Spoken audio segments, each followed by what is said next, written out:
Hi, I'm Brandy McDonald, features and entertainment writer for the Oklahoman and News OK. I have with me today in our News OK studio local hip-hop artist Gregory Jerome. I also have joining us over the phone Matthew Troy, who is the education conductor for the Oklahoma City Philharmonic. And we're here to talk today about February 21st concert that you guys are working on. It's called Celebrate Black History, and it is a part of the Discovery Concert Series for families and children. So Matthew, do you want to talk a little bit about what the lineup of the selection of music will be for the concert? Sure. Yeah, this concert will feature some of the best music really ever written by not only black composers, but by composers in general. And I think this concert is fascinating because it really kind of tracks the influence of African music and African American music on our culture from very early on, starting even going much further back into the 18th century than we typically believe it was possible or than we typically know of, and then kind of chronicling that journey all the way through the 19th and the 20th century and even to where we are today, touching on some of the really important contributions along the way. So the concert is really kind of a journey in that sense, and it's just going to be a fascinating and fun event. And I think you guys have Duke Ellington, Scott Joplin, some of these folks that are kind of involved. What other notable musicians will be? Yeah, that's right. I think one of the other important composers, one that we present early on in the concert, and his name was Chevalier de Saint George, and he was a Haitian-born and African composer that then moved to Europe and lived in Europe for a long time. He was a violin virtuoso. He was a conductor. He conducted an orchestra in Paris, and this is all pre-1800. And so from in the kind of the 1770s and 1780s, so around the kind of Revolutionary War era. And he was just a fascinating character and wrote a lot of great music, and we're going to be presenting one of his works. We're also going to be presenting a piece by the composer Gottschalk, and he was a Creole composer, kind of from the New Orleans area, and he wrote some fantastic music also that I think the audience will enjoy hearing. And then we kind of get into the other typical composers that we may know of that you just mentioned, Scott Joplin, Duke Ellington. We also will touch on how other composers here in America, white composers and also European composers, kind of were very heavily influenced and borrowed very heavily from the music of the African and African American culture. So Dvorak, a little bit of his New World Symphony, and how that plays out, and then also George Gershwin. And so it's like I said, it's part of the journey that leads us to where we are today. Gregory, you're one of the special guest artists for this performance. There's going to be several of them. I think Marcus Muse, Michael Andreas, and then Race Dance Company will be performing alongside you in the Philharmonic. Right. Talk a little bit about the performances that we're going to hear from you. Basically, what the Oklahoma City Philharmonic had asked me to do is just come in and do a collaboration with Matthew Troy actually spearheading the whole piece. So when Matthew gave me a call, he asked me to actually ask me to write to some of these pieces. So it's not as if they're playing my music per se, but I'm actually having to sit down, listen to the music, and able to put lyrics on top of this classical music. And these pieces that is written by Berlioz and Brahms, and so it's a very creative moment for me to be able to put these rhymes, these lyrical word plays together to formulate an actual performance piece with a full-on orchestra. And is that something different from what you've maybe done before in the past? I would say it's different because there's a lot more members, musicians-wise, numbers. There's been a moment in time where I've performed with the 25-piece marching band, but nothing to the magnitude of what this performance has to offer with this many musicians. And just classical music is totally different. The rhythm, the tempo is totally different from a typical hip-hop standpoint. So it's a lot of creative juices flowing for this one. Matthew, why did you think it would be interesting to take some of these classical composers and combine them with Gregory's rhymes? Well, I think it's interesting on a lot of levels. I mean, I think for me, honestly, it kind of comes from a somewhat personal standpoint too. I'm of the generation where I grew up listening to hip hop music. I mean, even as a child, I kind of can't remember a part of my life where I was not hearing hip hop music in one place or another.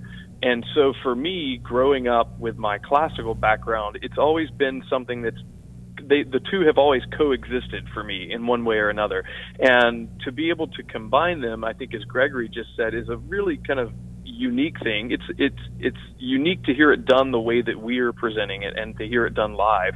But there are many hip hop artists that have sampled pieces of classical music, or short segments of classical music in their songs and in their pieces, and but this is a slightly different take on that. Gregory, you were one of the you organized the first hip hop festival here in Oklahoma City, and so and then my understanding is this is the first time that the Philharmonic has kind of incorporated hip hop music into one of their classical performance pieces. So can you talk a little bit about why it's so important to you to kind of break down those boundaries? Hip-hop itself has been, I guess, the true culture has been overshadowed through the popularity of pop culture and just money-making revenue source. People have took a stronghold over and just used hip-hop as a cash cow and really neglecting the true culture of hip-hop. I believe it's important to break down these barriers so people can understand like what hip hop really has to offer as far as the content and the context that's included with rhymes. And it's a way of self-expression. And we all express ourselves in different forms and fashions, and hip hop is just one of those. And it displays what people actually go through or endure or persevere in life. And it could be, anybody can relate to it. Like what I tell people is, we all are the same. We all go through emotional breakdowns. We deal with stress, we deal with pain, we deal with death, we deal with losing a job. So, I mean, what makes us different than each other? So it's about having a relationship and understanding other cultures as well and their story of what they've been through themselves. So for me, being able to break down barriers in walls and create, I guess, historic moments is to set an example to those that are to follow, that you can do anything you set your mind to. If it's never been done before, don't be afraid to go after it, and don't be afraid to lose, because if you don't lose, you'll understand what winning is about. So it's very important to do these type of shows, performances, and events to uplift people's spirit and their courage as well, not only through a musical standpoint, but also through a life standpoint as well. And if I could just jump in, I would just like to jump in and just say that's one of the things that actually drew me to Gregory. I was so happy to find him, was I think for our audience, with the audience being young people and being families, I think there is a great positive message that's there that will be really, really special for the audience to hear, and something, again, that the people that typically come to our Discovery series, they know the kind of concert experience that they can expect, and it's always exciting, high energy, and fun, and always has a really positive message. And this kind of collaboration with Gregory was just another great way to do that and to celebrate, this great culture. What are your hopes for the concert, Matthew? Are you hoping that you'll get more African American families to come, or what are your sort of hopes for the performance? I do. I mean, I think that's always a hope. I think we're always striving to diversify our audience. Again, I think we as a society have oftentimes put things into these silos where they don't always interact with one another. And I think this is a chance for us to, again, kind of break down those kind of stereotypes, break down those walls, bring people together for a really positive experience, and hopefully show them that this is a lot of things are possible that they maybe had not previously thought were possible. And I think, like I said, there's a strong educational element to this program, kind of tracing, as I said, the journey of this music back, so, you know, over the course of 2 centuries, really 2 or 3 centuries. So that certainly is a hope of mine that we can do that, and I think the audience is going to leave with, you know, having a really unforgettable experience. Gregory, you've been involved in education throughout your career as a musician. Why do you think it's important for African American children to maybe learn about the variety of their musical heritage? I believe it's for creativity, and it's for self-awareness, and for them to build confidence of being able to go outside of the stereotypical pinpoints of what is placed on a certain culture or community. To be able to have them to experience something of this magnitude will allow them to see that there's something more outside of just the 6-block radius that they live in, and something that they can achieve. I think it's very important that this happens because when you're not exposed to new things, you seem to settle for the only things that you know.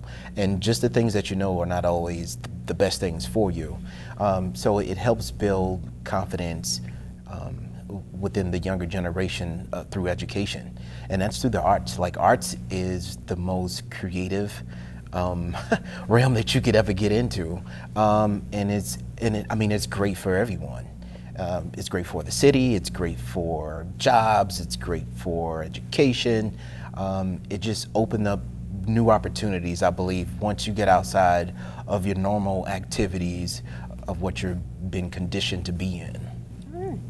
Well, we'll have a lot more in the Oklahoman and News OK about the Oklahoma City Philharmonic's Celebrate Black History concert. And I thank you guys. Thanks, Matthew, for calling in, and Gregory for being here. Thank you for having me. Of course, thank you.